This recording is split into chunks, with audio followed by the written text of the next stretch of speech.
فیضان رمضان، فیضان رمضان، فیضان رمضان، رمضان رمضان رمضان رمضان رمضان رمضان، فیضان رمضان، رمضان رمضان رمضان رمضان رمضان، فیضان رمضان۔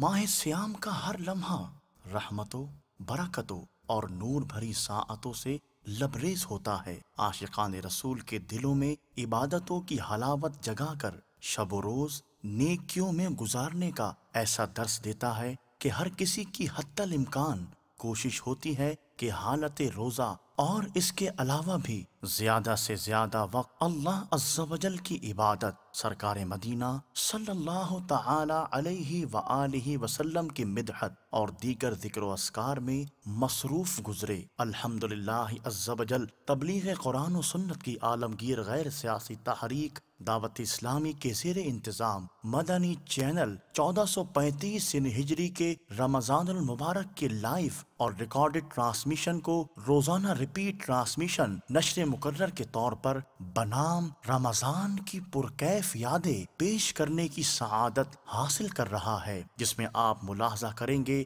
دعوت اسلامی کے تحت ہونے والے تربیتی اعتکاف میں امیر اہل سنت دامت برکاتہم العالیہ کا معتکفین عاشقان رسول کی تربیت کرنا، معتکفین اسلامی بھائیوں کا امیر اہل سنت کی مبارک صحبت میں سحری و افطاری کرنا، امیر اہل سنت دامت برکاتہم العالیہ کا روزانہ بعد نماز ظہر اور بعد از تراویح 2 مرتبہ مدنی مذاکرہ قرب افطار، اللہ عز و جل کی بارگاہ میں مناجات کا سلسلہ اور دیگر ماہ کے سنتوں بھرے سلسلے۔ آئیے دیکھتے ہیں رمضان کی پرکیف یادیں۔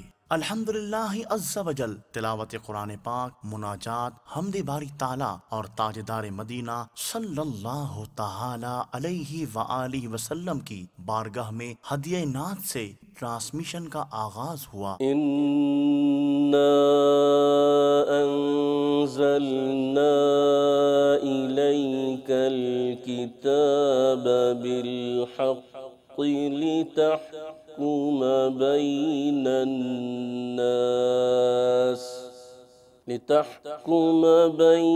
النَّاسِ بِمَا أَرَاكَ اللَّهُ۔ زمین و زمان تمہارے لیے، مکین و مکان تمہارے لیے، چنین و چنا تمہارے لیے، بنے دو جہاں تمہارے لیے، تمہارے لیے۔ اس کے بعد سلسلہ روحانی علاج اور استخارہ ہوا۔ آئیے اس کے مناظر دیکھتے ہیں۔ میری بہن کا نام لائبہ ہے اور میری والدہ کا نام رخسانہ سلیم ہے۔ میری بہن کو 1 سال پہلے خواب میں 3 دن تک چرپائی پر سانپ بیٹھا ہوا نظر آیا تھا۔ اس کے بعد اس کو دورے پڑنا شروع ہو گئے ہیں، بہت زیادہ ضد کرتی ہے۔ آپ اس کا استخارہ کر کے روحانی علاج بتا دیجیے، جزاک اللہ خیر۔ میرا نام معصوم سرفراز ہے، میں راولپنڈی سے بات کر رہا ہوں۔ میں ہر وقت بیمار رہتا ہوں، مجھے بتائیں استخارہ کر کے کہ کیا ہے، کوئی بیماری ہے یا کوئی اور مسئلہ ہے؟ میرا نام محمد عاصم ہے، میری والدہ کا نام عذرا بی بی۔ میں جو ہے نا اس کام شروع کیا ہے تقریباً 5 تو اس میں جو ہے نا کام نہیں چل رہا ہے۔ میرا نام ندیم علی شمرو ہے، میں ایران سے بات کر رہا ہوں۔ میری والدہ کا نام میں خیبر کا دوں۔ ابھی بہت پریشانیاں ہیں میرے اوپر، گھر میں بہت پریشانی ہے، روزگار نہیں ہے۔ میرا نام غفور بادشاہ، والدہ کا نام محابونی۔ میں جاب ٹرائی کر رہا ہوں، کہیں بھی بن نہیں رہا ٹھیک سے۔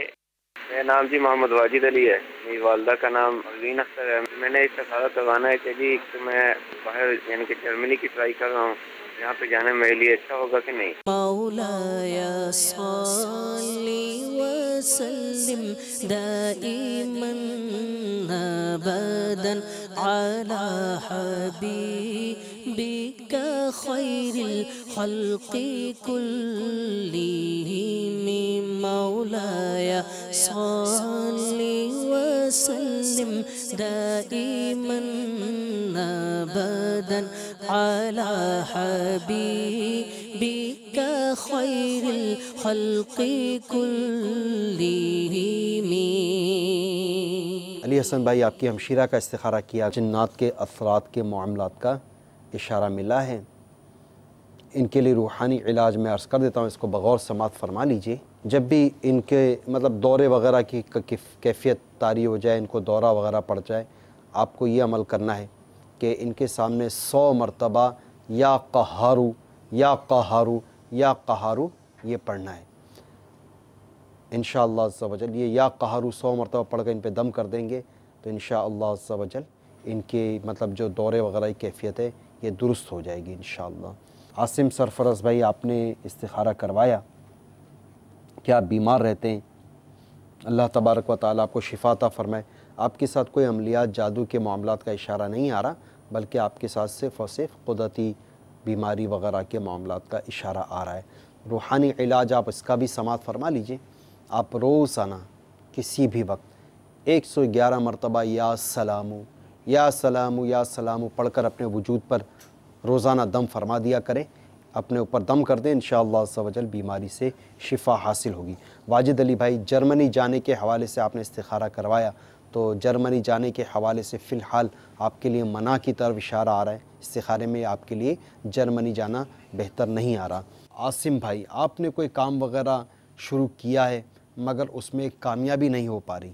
اللہ تبارک و تعالی آپ کو آپ کے نئے کام میں برکت دے، اس میں کامیابی عطا فرمائے. آپ کے لیے روحانی علاج عرض کر دیتا ہوں.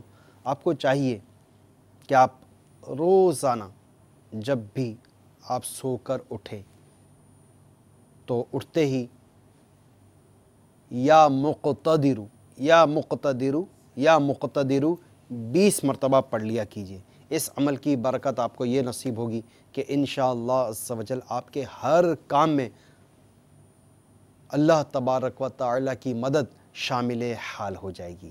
اور جس کے ہر کام میں اللہ تعالیٰ کی مدد شامل حال ہو جائے تو انشاءاللہ اس کا وہ کام پائے تکمیل تک پہنچے گا، بشرطے کہ وہ کام جائز ہو. ندیم علی بھائی، آپ نے بتایا کہ آپ کے ساتھ بہت ساری پریشانی ہے، بہت سارے مسائل ہیں. اللہ تبارک و تعالیٰ آپ کی جملہ مشکلات آسان فرمائے، جملہ پریشانیاں دور فرمائے. آپ کے لیے روحانی علاج آپ سماعت فرما لیجئے. آپ کو چاہیے کہ یاسین شریف، سورہ یاسین کی آیت مبارکہ ہے سلام قولا من رب الرحیم، تو اس کے بارے میں آتا ہے کہ جو یہ آیت مبارکہ 1469 مرتبہ پڑھ لے، اس کے بعد جس مقصد کے لیے پڑھیں گے انشاءاللہ عز و جل اس کا وہ مقصد پورا ہو جائے گا. عبدالغفور بھائی، آپ نے اپنا نام غفور بتایا، غفور کے بجائے آپ اپنا نام عبدالغفور کہلوایا کریں، عبدالغفور نام ہی اپنا بتایا کریں.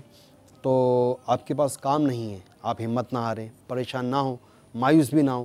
آپ کو روحانی علاج عرض کرتے ہیں، اس کے مطابق آپ عمل کیجئے، انشاءاللہ عز و جل کام بھی لگ جائے گا، روزگار بھی حاصل ہو جائے گا انشاءاللہ عز و جل. آپ کو چاہیے کہ روزانہ یہ ایک عمل ہے، بسم اللہ الرحمن الرحیم 300 مرتبہ، اس سے پہلے 300 مرتبہ درود پاک بھی پڑھنا ہے. تو بسم اللہ الرحمن الرحیم 300 مرتبہ اور اس سے پہلے 300 مرتبہ یہ درود شریف پڑھ لیجئے. اور اس کو کس انداز میں کرنا ہے اس کو بھی آپ سماعت فرما لیجئے. جو شخص طلوع آفتاب کے وقت سورج کی طرف رخ کر کے بسم اللہ الرحمن الرحیم 300 بار اور درود شریف 300 بار پڑھے، اللہ عز و جل اس کو ایسی جگہ سے رزق عطا فرمائے گا جہاں اس کا گمان بھی نہ ہوگا. اور روزانہ پڑھنے سے انشاءاللہ عز و جل 1 سال کے اندر امیر و کبیر ہو جائے گا. پھر سلسلہ آپ کی فرمائش پیش کیا گیا. میرا نام فیصل اتاری، باب المدینہ کراچی ہے. میری فرمائش یہ ہے کہ خاک مدینہ ہوتی میں خاکسار ہوتا، برائے کرم یہ سنا دیجئے. خاک مدینہ ہوتی میں خاکسار ہوتا، خاک مدینہ ہوتی میں خاکسار ہوتا، خاک مدینہ ہوتی میں خاکسار ہوتا. مدینہ میرا غبار ہوتا ہوتی رہے مدینہ میرا غبار ہوتا خاک مدینہ ہوتی میں خاک سار ہوتا خاک مدینہ ہوتی میں خاک ہوتا آقا اگر کرم سے طیبہ مجھے بلاتے آقا اگر کرم سے طیبہ مجھے بلاتے آقا اگر کرم سے طیبہ مجھے بلاتے روزے پر صدقے ہوتا ان پر نثار ہوتا روزے پر صدقے ہوتا ان پر نثار ہوتا خاک مدینہ ہوتی میں خاک سار ہوتا خاک مدینہ ہوتی میں خاک سار ہوتا۔ السلام علیکم ورحمۃ اللہ وبرکاتہ۔ وعلیکم السلام ورحمۃ اللہ وبرکاتہ۔ میرا نام عبدالقادر اتاری ہے اور میں مدنی چینل شوق سے دیکھتا ہوں۔ میں نے مدنی چینل پہ یہ نعت سنی تھی کہ سرکار توجہ فرمائیں، تو برائے کرم یہ ریپیٹ کریں۔ ذل ہے در دولت پہ گدا سرکار توجہ فرمائیں سرکار توجہ فرمائیں محتاج نظر ہے حال میرا محتاج نظر ہے حال میرا سرکار توجہ فرمائیں سرکار توجہ فرمائیں لطف کے امیدوار ہم بھی ہیں لیے ہوئے تو دل بے قرار ہم بھی ہیں لیے ہوئے تو دل بے قرار ہم بھی ہیں ہمارے دستے تمنا کی لاج بھی رکھنا تمہارے فقیروں میں شہریار ہم بھی ہیں سرکار توجہ فرمائیں سرکار توجہ فرمائیں۔ ہمارے الحمدللہ عز و جل بنگلہ دیش سے آئے ہوئے مبلغ دعوت اسلامی بھی ہمارے ساتھ موجود ہیں جو کہ بنگلہ زبان میں جو ہے بہت پیاری نعت پڑھتے ہیں، تو ان سے عرض ہے کہ ہمیں اعلیٰ حضرت رضی اللہ تعالیٰ عنہ کی منقبت بنگلہ زبان میں سنائیں۔ تم باطل در مٹا لے ہے امام احمد رضا تم باطل در مٹا لے ہے امام احمد رضا دین ری شارع جگا لے ہے امام احمد رضا دین ری شارع جگا لے ہے امام احمد رضا۔ پھر آپ نے ملاحظہ کیا تلاوت اور نعت کے بعد امیر اہل سنت دامت برکاتہم العالیہ کا امت پر گوہر افشانی سے لبریز مدنی مذاکرہ۔ میں نے دیکھا ہے کہ گھروں میں جب جالے لگے ہوتے ہیں تو وہ کہتے ہیں کہ گھر میں جالا لگا ہوا ہے، اس کو اتار دو، یہ مانوسی کی علامت ہے، یہ جو ہے گھر والوں کے درمیان جو ہے مانوسی پیدا کرتا ہے۔ اس کے بارے میں جو ہے ارشاد فرما دیجیے۔ آپ سے گزارش یہ ہے کہ ہمارے ہاں مشہور یہ ہے کہ مرغا اگر شام کو اذان دے نا مغرب کے بعد تو یہ نحوست ہوتی ہے کرنے کے. کیا واقعی یہ نحوست ہے اگر یہ مغرب کے بعد اذان دے؟ اکثر لوگ کہتے ہیں مغرب کے بعد گھر میں جھاڑو نہیں لگانا چاہیے، عصر کے بعد اور مغرب کے بعد، اس کے بارے میں ارشاد فرمائیں. جالے صاف کرنے چاہیے کہ جالے ہوں تو گھر میں بے برکتی ہوتی ہے. اور نحوست کے ساتھ مرغے کی اذان، اس میں بھی نحوست اس میں بولا تھا، تو مرغا مغرب کے بعد اذان دے تو نحوست کا سوال تھا. دراصل کسی چیز میں ان معنوں کا نحوست نہیں ہے جو لوگ جو معنی آج کل کیے ہوئے ہیں، جیسے کہ وہ کالی بلی آڑے سے گزر گئی تو نحوست ہو گئی، فلاں شخص کا صبح چہرہ دیکھ لیا تو وہ منحوس ہے، اب سارا دن ہمارا یوں گزرے گا. تو اس طرح کی 13 نمبر کو معاذ اللہ لوگ منحوس سمجھتے ہیں. تو اپنے یہ بلڈر ہوتے ہیں، خاص کر بارہا ایسا ہوتا ہے کہ یہ اپنا کمرہ نمبر یا غرفہ نمبر، فلیٹ نمبر کو 13 نمبر نہیں دیں گے. جیسے 12 تک گئے، 12 کے بعد 14 نمبر دیں گے. حالانکہ ہے 13واں ہو، نہ لکھے نہ لکھے تو 13واں فلیٹ بنائے کیوں؟ اس کو میدان رکھتے نماز کے لیے، کمرہ گھیر لیتے اس کو. 12A اور 12B کر دیتے ہیں، 12A 12B پھر 14. تو یہ اپنے آپ کو مطلب دھوکہ ہی دینا. اور کیا ہے، تو 13واں ہی ہے، گنے گا تو 13واں ہی گنے گا نا اس کو.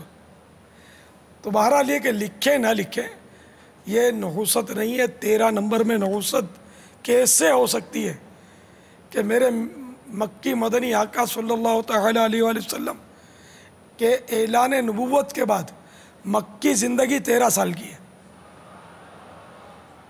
تو یہ 13 سال تو بہت بابرکت ہے. اور ویسے بھی کسی چیز میں نحوست نہیں ہے. اسلام اس کی کاٹ کرتا ہے. اسلام میں ایسا نہیں ہے، یہ غیر مسلموں سے سیکھا ہے. فرمان مصطفیٰ صلی اللہ تعالی علیہ وآلہ وسلم، بدفعلی لینا شرک ہے، بدفعلی لینا شرک ہے. یہ 3 مرتبہ فرمایا. پھر ارشاد فرمایا، ہم میں سے ہر شخص کو ایسا خیال آ جاتا ہے مگر اللہ عز و جل توکل کے ذریعے اسے دور فرما دیتا ہے. بدفعلی یہی کسی شے کو منحوس جاننا، نحوست لینا. جیسے کہ وہ مرغے کی اذان سے نحوست مراد لیتے ہیں بعض لوگ، سوال کے ذریعے معلوم ہوا. تو اب حضرت سیدنا علامہ ملا علی قاری علیہ رحمۃ اللہ الباری اس حدیث کی تشریح میں لکھتے ہیں، بدشگونی یعنی کسی شے کو منحوس سمجھنا، بدشگونی لینے کو شرک قرار دیا گیا ہے کیونکہ زمانہ جاہلیت میں لوگوں کا اعتقاد تھا کہ بدشگونی کے تقاضے پر عمل کرنے سے ان کو نفع حاصل ہوتا تھا. یہ ان کا اعتقاد تھا، یا ان سے ضرر اور پریشانی دور ہوتی تھی. یہ بھی ان کا باطل عقیدہ تھا، جھوٹا عقیدہ تھا. اور جب انہوں نے اس کے تقاضے پر عمل کیا تو گویا انہوں نے اللہ عز و جل کے ساتھ شرک کیا، اور اسے شرک خفی کہا جاتا ہے جو کہ گناہ ہے. یعنی شرک خفی کرنے والا اسلام سے خارج نہیں ہوتا.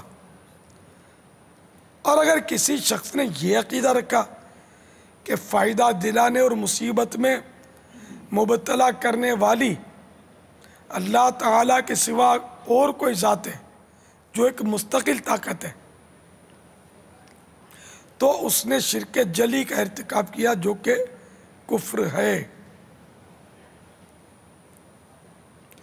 اس سے نعوذ باللہ دنیاوی معاملات میں یہ نہیں کہ ہم نے مطلب کسی تاجر سے نفع حاصل کیا، مال سے نفع حاصل کیا، یا بزرگوں سے نفع حاصل کیا، تعویذات کے ذریعے نفع حاصل کیا، دوا کے ذریعے نفع حاصل کیا، یا غوث المدد کہہ کر مدد کے لیے پکارا نفع حاصل کرنے کے لیے، اور مرشدی غوث پاک سے نفع حاصل کیا، یا رسول اللہ کہہ کر سرکار سے نفع حاصل کیا. یہ نعوذ باللہ مراد نہیں ہے کہ اللہ تعالیٰ نے جن کو نفع دینے کی طاقت دی اس سے نفع لیا جا سکتا ہے، ورنہ تو دنیا کا نظام درم برم ہو جائے.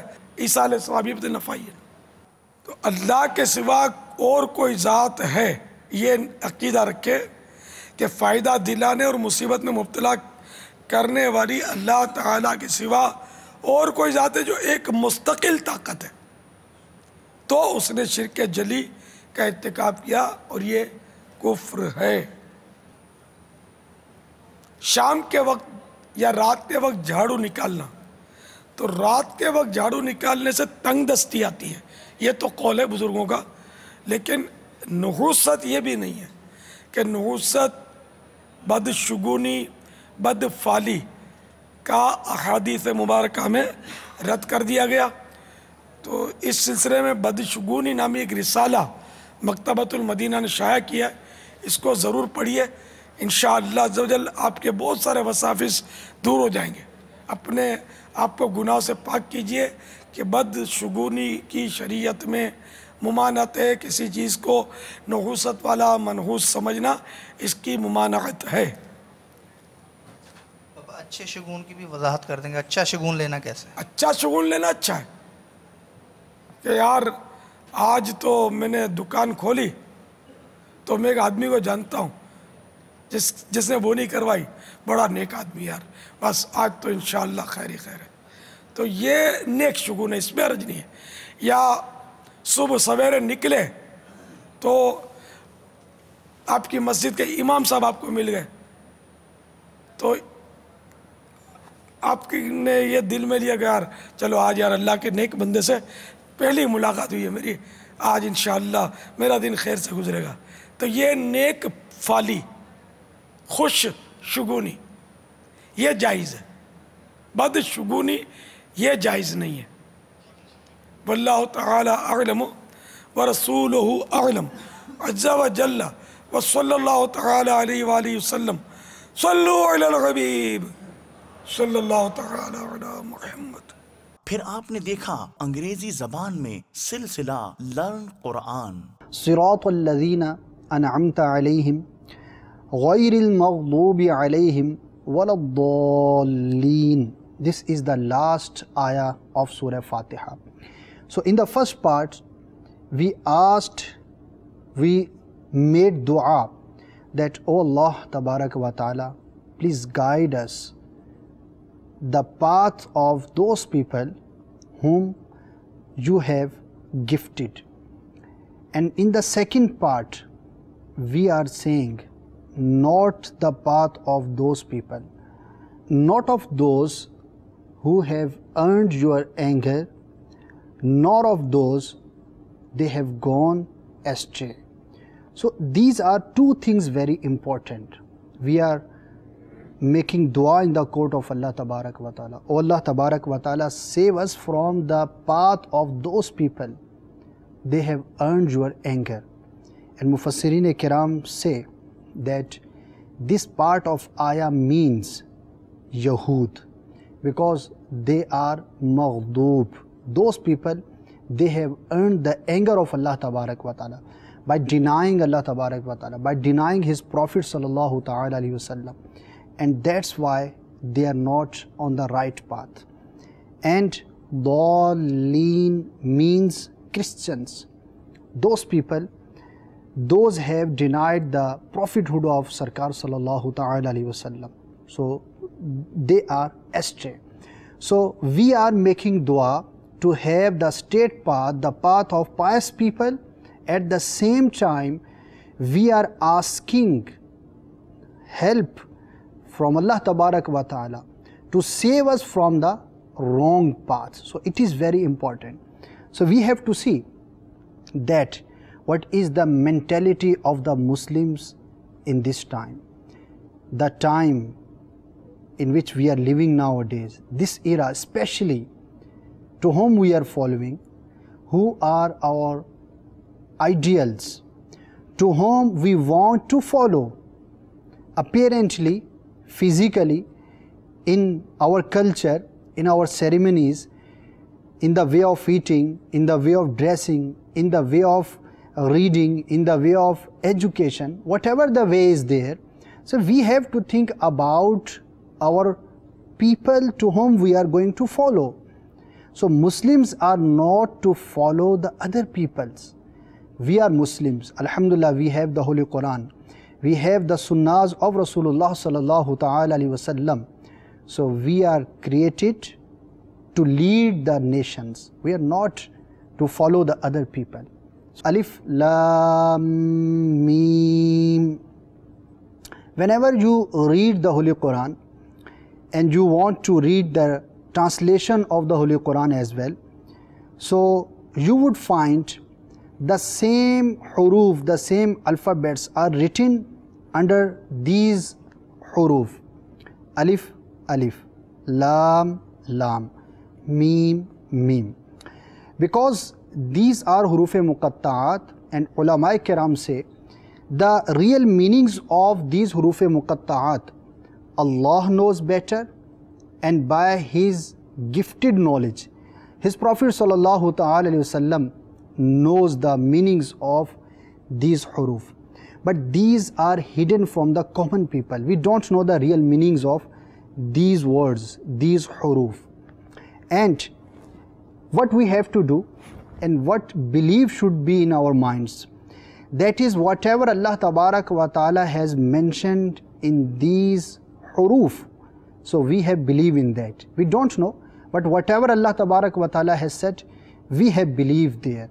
So this is the secret of Allah Tabarak wa Ta'ala. So Allah Tabarak wa Ta'ala has made the meanings of these huruf as a secret, and He has told to whom He wanted. La raiba fih, there is no doubt in it. Allah Tabarak wa Ta'ala has mentioned a very clear thing, that O reciter of this book, O person who is going to read this book, you must have belief in this book. Because if a person he has any kind of doubt in his mind, so he cannot act upon that book, because there is a doubt. So first off, we have to make our mind clear that the whole Holy Quran, whatever Allah Tabarak wa Ta'ala has said, so that is revelation from Allah Tabarak wa Ta'ala. Those all verses and surahs are revealed by Allah Tabarak wa Ta'ala, and there is no any possibility of any doubt.